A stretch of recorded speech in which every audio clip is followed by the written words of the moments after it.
May I come in, sir? अच्छा, Good afternoon, sir. Good afternoon, sir. बैठो। Thank you, sir.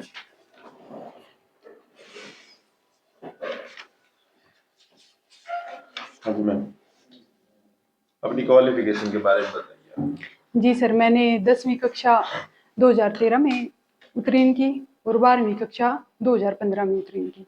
इसके बाद मैंने अपनी ग्रेजुएशन 2018 और पोस्ट ग्रेजुएशन 2020 में कंप्लीट की और बीएड 2023 में तथा अपना एचटेट 2023 में ही क्वालिफाई किया है। एचटेट की फुल फॉर्म क्या होती है? Sir, Haryana teacher eligibility test होती है। तो एचटेट क्वालिफाई क्यों किया जाता है? सर, एचटेट शिक्षा की गुणवत्ता में वृद्धि करने के लिए शिक्षकों के लिए एक टेस्ट बनाया गया है। तो सर, एचटेट क्वालिफाई करने के बाद हम जो एचपीएससी के अंडर पीजीटी के एग्जाम्स होते हैं उनके अंदर क्वालिफाई हो जाते हैं सर। ठीक है। तो एचटेट कौन सा बोर्ड कंडक्ट करता है आपके यहाँ? Sir, Haryana board. Haryana board? हाँ जी सर। पूरा नाम क्या है उसका? Sir, Haryana board for secondary education. Secondary education? Sir, school education. Okay sir, sorry sir.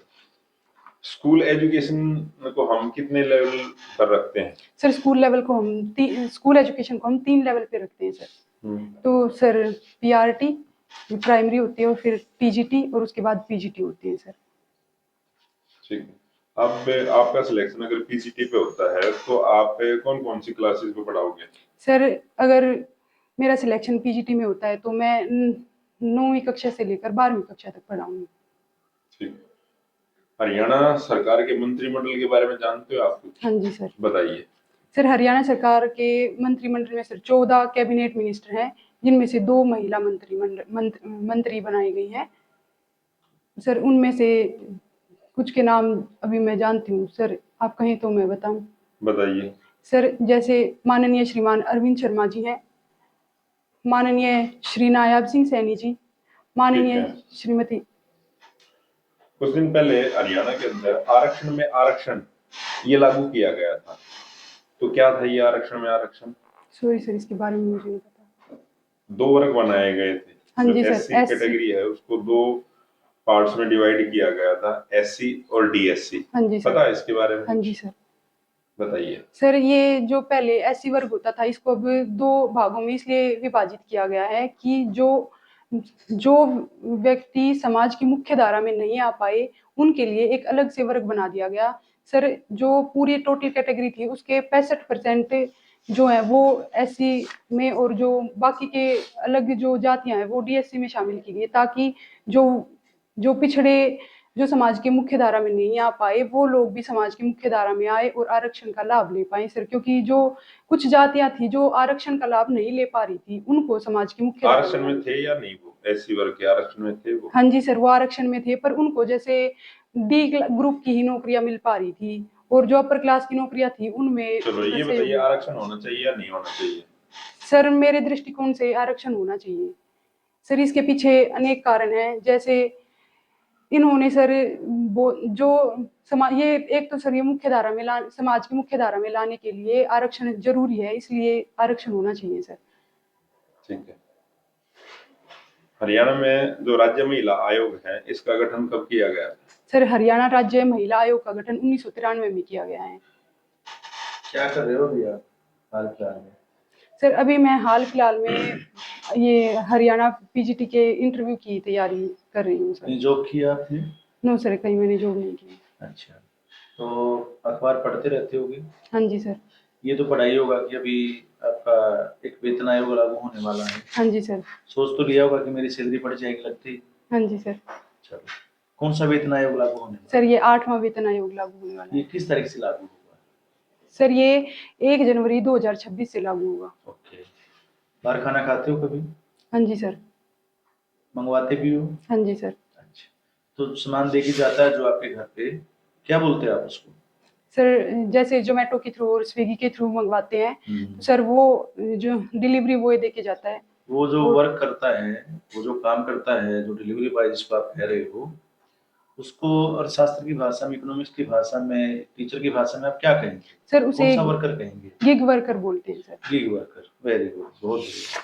अच्छा ये बताइए, अभी कुछ दिन पहले आपने अखबार में खबर पढ़ी होगी, खास करके एक टीचरों का बहुत बड़ा वर्ग और भी बहुत सारे कर्मचारी सभी लगभग आंदोलन करते रहते हैं समय समय पे कि हमें ओपीएस चाहिए, ओपीएस चाहिए।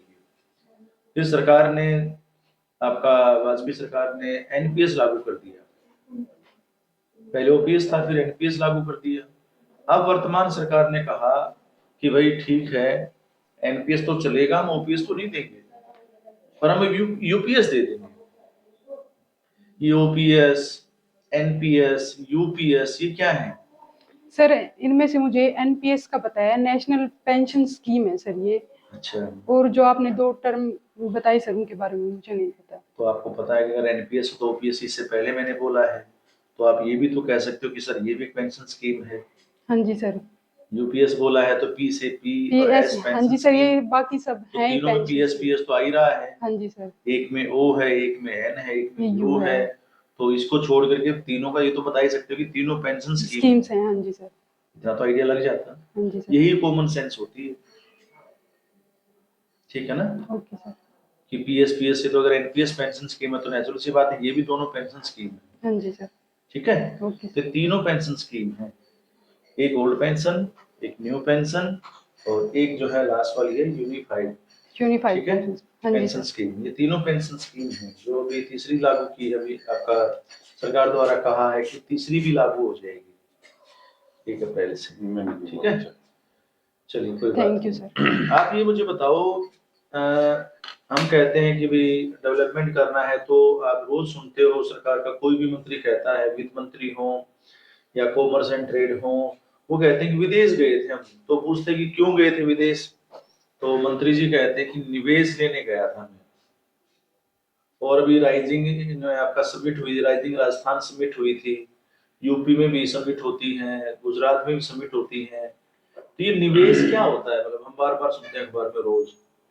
सर निवेश होता है जो, अब जैसे हमारे मंत्री जी बाहर जा रहे हैं दूसरे देशों में निवेश को बढ़ावा देने के लिए, तो बढ़ावा देने के लिए, सर निवेश बढ़ाने के लिए, निवेश बढ़ाने के उद्देश्य से, तो सर इसका अभिप्राय ये हुआ कि जो बाहर वाली कंपनियां हैं, जो दूसरे देश की निवेश लाने के कंपनी, उद्देश्य से बोलिए, बढ़ाने के उद्देश्य से नहीं। हाँ जी सर, निवेश लाने के उद्देश्य से सर इसका अभिप्राय ये हुआ कि जो दूसरे देश की कंपनियां हैं या जो दूसरे देश के शेयर होल्डर्स हैं, वो हमारे, सर जो हमारी देश की कंपनियों के शेयर खरीदना चाह रही हैं, वो हमारे देश में इन्वेस्ट करें, ताकि इससे जो फॉरेन करेंसी है वो, उसका इनफ्लो हमारे देश में हो। उसको क्या बोलते हैं जो फॉरेन करेंसी हमारे देश में आ जाएगी तो?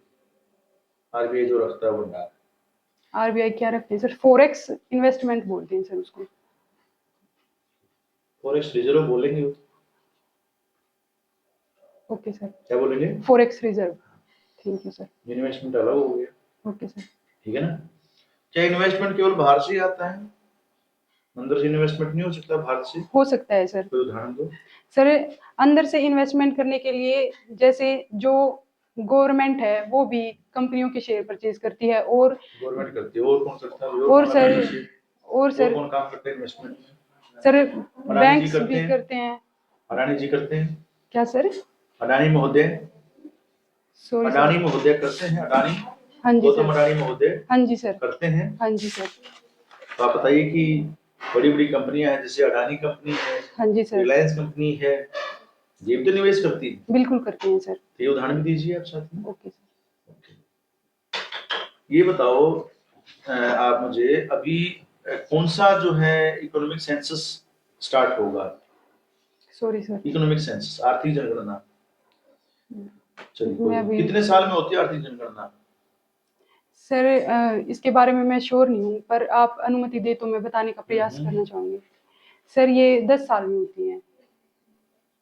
5 साल। 5 साल में। Okay sir, thank you. Disposable income क्या होती है? डिस्पोजल। डिस्पोजेबल। सर इसके बारे में मैंने सुना है, पर अभी प्रॉपर मुझे याद नहीं आ रहा है। ये प्रायोज्य आय होती है सर। अच्छा सर। ये बताइए मैम, आप क्लास में जाते हो, कोई भी नया चैप्टर हम शुरू करेंगे, उससे पहले क्या करेंगे? सर कोई भी नया चैप्टर शुरू करने से पहले हम बच्चों को जो हमने पीछे पढ़ाया है उसका एक बार रिकैप करवाएंगे कि हमने इससे पहले वाले अध्याय में क्या पढ़ा है, और उसी के आधार पर सर हम पिछले वाले को जो हमने पीछे पढ़ाया है उसको जो हम आगे पढ़ाने वाले हैं उससे जोड़कर पढ़ाने का प्रयत्न करेंगे आगे आने यानी वाले पीके टेस्टिंग करेंगे। हाँ जी सर। प्रीवियस नॉलेज की टेस्ट। साइकोमोटर स्किल्स क्या होती है? साइकोमोटर स्किल्स सर ये मैंने सुनी है सर, जैसे कि मुझे याद आ रहा है ये स्किल्स बच्चों के दिमाग को डेवलप करने के लिए होती हैं। पीएम श्री स्कूल्स के बारे में बताइए आप। सर पीएम श्री स्कूल होते हैं प्रधानमंत्री school for rising India. Sir इनकी शुरुआत 1995 में की गई थी सर। 1995 में? सॉरी सर एग्जैक्ट अभी याद नहीं आ रहा है सर, आप अनुमति दे तो मैं बताने का प्रयास करना चाहूंगी सर। सर 2014 में हुई थी इनकी। ठीक है, ये कौन से बोर्ड से एफिलिएटेड होंगे? सर ये सीबीएसई बोर्ड के जो शिक्षा है उन से एफिलेटेड होंगी सर ये। ठीक है। जो एनईपी का गठन किया गया था तो ये किसकी अध्यक्षता में किया गया था, एनईपी 2020? सॉरी सर अभी याद नहीं आ रहा है। भारत की जो पहली महिला शिक्षिका किसको कहा गया? सर माननीय श्रीमती सावित्रीबाई फुले जी, ज्योतिबा फुले जी सर। नहीं, वो तो इनके हस्बैंड हैं, ठीक बता रहे हो आप। सावित्रीबाई। राष्ट्रीय महिला आयोग का कार्य क्या होता है, क्या काम करता है? सर राष्ट्रीय महिला आयोग महिलाओं के प्रति अपराधों की जांच करता है, उन्हें रोकने का कार्य करता है सर। ठीक है, जैसे कोई कानून बनाना हो हाँ जी सर महिलाओं के प्रति तो उसके लिए कुछ सुझाव नहीं देता? जी सर सुझाव देने का कार्य भी करता है। और कोई अमेंडमेंट करना हो तो उसमें भी इसका अपनी सहयोग राय है देता है। एनसीईआरटी का क्या काम होता है? सर एनसीईआरटी जो शिक्षक होते हैं उनकी ट्रेनिंग भी करवाती है और सर जो बच्चों के सिलेबस होते हैं उनको डिफाइन करने का कार्य भी किया जाता है। सिलेबस और करिकुलम में क्या अंतर होता है? सर सिलेबस करिकुलम का एक पार्ट है। करिकुलम एक बड़े स्तर की क्रियाएं होती है जिसमें सर सह शैक्षिक क्रियाओं को भी शामिल किया जाता है और सिलेबस में सर कौन सी एग्जांपल बताइए। सर सह शैक्षिक क्रियाएं जैसे सर खेल क्रियाएं हो गई इनमें और सर अदर सांस्कृतिक कार्यक्रम भी इसमें आयोजित करवाए जाते हैं सर। एक गेम जो से खेल है, हाँ जी सर। सोशलाइजेशन जो प्रोसेस होता है उसमें इनकी भूमिका कितनी होती है? सर सोशलाइजेशन प्रोसेस में खेलों की बहुत भूमिका होती है। जैसे सर खेलों के माध्यम से ही बच्चा सहयोग की भावना सीखता है, सहन शक्ति सीखता है, तो सर ये सोशलाइजेशन प्रोसेस में मददगार होती है। ठीक। अखबार पढ़ा है हाल फिलहाल में? No sir. आप अपने स्कूल में बच्चों को पढ़ाएंगे हाँ जी सर। तो विषय के अपडेशन के साथ पढ़ाएंगे कि जो विषय में लिखा केवल वही पढ़ाएंगे किताब में जो लिखा है? नहीं सर विषय के अपडेशन के साथ पढ़ाएंगे। अपडेशन के साथ पढ़ाएंगे। ट्रम्प राष्ट्रपति बने हैं अमेरिका हाँ के, जी सर। तो उन्होंने एक वीजा है H1B वीजा, उसमें कटौती की बातचीत की है कि मैं इसको कम कर दूंगा। तो ये किसको दिया जाता है H1B वीजा? सॉरी सर अभी याद नहीं आ रहा है। कोई बाहर से कुशल श्रमिक है, जैसे आप IIT से हैं, ठीक है, आपने कोई एक्सट्रीम कोई ऐसी नॉलेज ली है जो आपकी स्पेशलाइजेशन है, ठीक है, कुशल हैं आप, स्किल्ड लेबर हैं, तो आप जा करके बाहर जो है अमेरिका में एक वीजा अप्लाई करेंगे यहाँ से H1B वीजा, और कंपनी आपको बुला लेगी। उसमें कटौती की बातचीत की। अभी ट्रंप ने कहा है कि मैं ब्रिक्स देशों पर 100% टैरिफ लगा दूंगा। तो ये क्या WTO के नियमों के अनुरूप होगा या नहीं? सर मैं अपने दृष्टिकोण से इसे बताना चाहूंगी। सर ये ब्रिक्स देशों WTO के जो संधि है उसके खिलाफ होगा सर। कैसे? सर क्योंकि कोई भी देश 100% प्रतिबंध नहीं लगा सकता है सर उस पे, आयात निर्यात पे। कितने लगा सकता है? सर वो अलग अलग देश की अलग अलग पॉलिसीज होती हैं। अलग अलग देश की अलग अलग पॉलिसीज होती हैं। हाँ जी सर। या WTO की पॉलिसी सारे देश मानते हैं? ऐसा कैसे पॉसिबल? अगर अलग अलग देश अपनी पॉलिसी बनाएगा तो फिर व्यापार कैसे हो पाएगा एक देश का दूसरे देश के साथ? नहीं सर जैसे तो कि WTO भारत पॉलिसी में के अंदर होगा ना सर, वो गुड्स पे डिपेंड करता है कि किस क्षेत्र में गवर्नमेंट कितनी अनुमति दे रही है इन्वेस्ट करने WTO के नियमों से चलता है व्यापार। राष्ट्रीय व्यापार में आप शर्तें लगा सकते हो, आंतरिक व्यापार में जब हम अंतर्राष्ट्रीय व्यापार करते हैं तो WTO के नियमों के अनुरूप चलना पड़ेगा हमें। Okay sir. हमारी सरकार अमेरिका पे अधिकार थोड़ा जमा सकती है, तभी तो हमने एक वैश्विक सरकार की बातचीत की है, जिसको यूएनओ कहते हैं। फिर यूएनओ की बहुत सारी संस्थाएं हैं जो काम करती हैं, ठीक है ना। हाँ जी तो सर। इसलिए आप कहेंगे कि WTO के नियमों के अनुरूप होगा। Okay sir. REER, रुपए की REER क्या होती है, उसमें गिरावट आई है, पढ़ा है? नो सर, अभी याद नहीं आ रहा। ओके, कोई बात नहीं। अच्छा मुझे बताइए कि महिला खो खो विश्व कप हुआ था अभी नई दिल्ली में। सॉरी सर, पार्डन, सुनाएंगे आप? महिला खो खो विश्व कप हुआ था, हाँ जी सर। ये किस देश ने जीता है? नई दिल्ली में हुआ था। Sorry sir. कोई बात नहीं, अब भारत ने जीता है, इसको ध्यान रखना।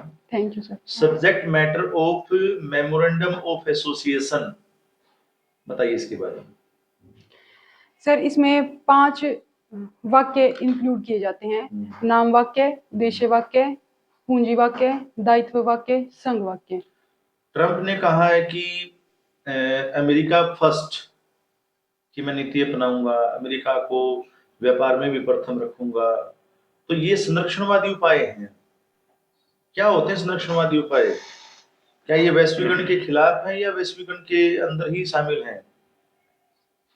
सर संरक्षणवादी उपाय तो सर ये होंगे, जैसे अपने देश के उद्योगों को डंपिंग से बचाना, कि दूसरे देशों के उद्योग आके एकाधिकार की स्थापना ना कर पाए।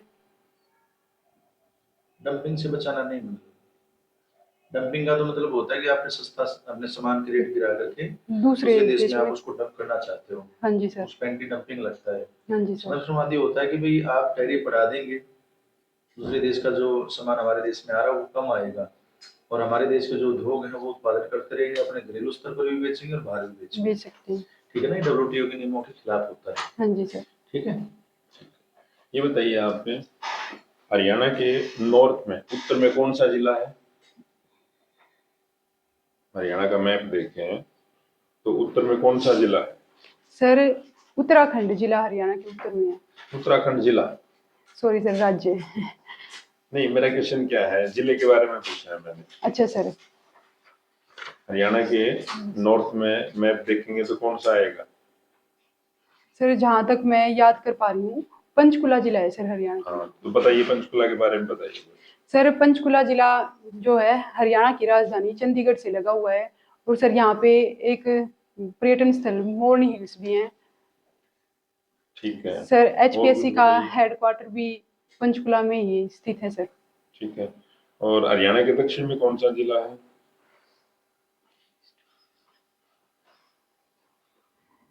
Sorry sir. पहले इसका मैं आइडिया दे देता हूँ, पहले इसका नाम मेवात था। सर नू। ठीक है। नू जिला। सबसे छोटा जिला कौन सा है? सर फरीदाबाद। डिवीजन कितनी है हरियाणा के अंदर, मंडल? सर हरियाणा में 6 मंडल हैं। ठीक है। होलसेल प्राइस इंडेक्स क्या होता है? सर ये टर्म मैंने सुनी है, पर अभी एग्जैक्ट मैं याद नहीं कर पा रही हूँ सर। अभी हाल फिलहाल में संसार भर में इन्फ्लेशन बढ़ रही है, क्या होती है इन्फ्लेशन? सर इन्फ्लेशन होती है जब किसी भी देश की अर्थव्यवस्था में वस्तु और सेवाओं का मूल्य लगातार बढ़ता जाता है, तो सर उसे इन्फ्लेशन कहते हैं। NBFC क्या होता है? Sir NBFC non banking financial companies होती हैं सर। ठीक है, डिविडेंड के बारे में बता दीजिए। सर डिविडेंड होता है जब भी कोई इन्वेस्टर शेयर खरीदता है किसी भी कंपनी में, तो कंपनी उन शेयर पे लाभ में से कुछ हिस्सा शेयर धारक को देती है, जिसे डिविडेंड कहा जाता है। डिबेंचर क्या होता है? सर डिबेंचर एक टाइप के लोन होते हैं सर, जो कंपनी जनता से ऋण लेने के लिए इशू करती है। इन पे सर एक फिक्स्ड प्रतिशत की दर से इंटरेस्ट दिया जाता है सर डिबेंचर पार्टनरशिप डीड के बारे में बताइए, लास्ट क्वेश्चन है। सर पार्टनरशिप डीड एक एग्रीमेंट होता है, रिटन एग्रीमेंट होता है सर पार्टनर्स का, कि उनमें लाभ हानि किस अनुपात में बटेगा, पार्टनर्स के क्या नाम होंगे, पार्टनर्स का पता क्या होगा, फर्म के क्या नाम होंगे। अच्छा ठीक, चलो लास्ट क्वेश्चन आप ये बताइए, आपकी क्लास के अंदर कुछ बच्चे हैं जो हमेशा शरारत करते रहते हैं और बच्चों को भी डिस्टर्ब करते रहते हैं, उनके लिए क्या चीज अपनाओगे, किस तरह की उनको पढ़ाने के लिए आपकी अप्रोच रहेगी? सर सबसे पहले तो शरारती बच्चों को मैं समझाने का प्रयत्न करूँगी, उनके कारणों को जानने का प्रयास करूँगी कि क्यों वो कक्षा में और दूसरे बच्चों को परेशान कर रहे हैं। उसके बाद भी अगर सर वो नहीं मानते हैं, तो मैं उन्हें उनके ग्रुप को जैसे सर अलग-अलग बिठाने की कोशिश करूँगी ताकि वो और दूसरे बच्चों को परेशान ना कर पाएँ। सर जैसे अपने ग्रुप से हट के जैसे उन्हें कक्षा में अगले वाले बेंच पे बिठा सकती हूँ सर मैं, ताकि उनकी शरारतों पर नज़र रखी जा सके और उन्हें सर लगातार मैं ध्यान रख सकूँ उन बच्चों पे। ठीक है, एक बच्चा ये कहता है कि मैम आप जो बोर्ड पे लिख रहे हो मेरे को दिखाई नहीं दे रहा, तो आप क्या करोगे? सर मैं थोड़ा-सा बड़ा लिखने का प्रयास करूँगी और सर हो सकता है उस बच्चे को देखने में कोई समस्या हो, तो सर मैं उसे आगे बिठाऊँगी, कक्षा में अगले वाले बेंच पे बिठाऊँगी और सर थोड़ा बड़ा लिखने का प्रयास करूँगी सर, ताकि सभी बच्चों को दिखाई दे बोर्ड पे। ठीक है। ठीक है। देखो मेन चीज़ है, मैं आपको अगर सम अप कर दूँ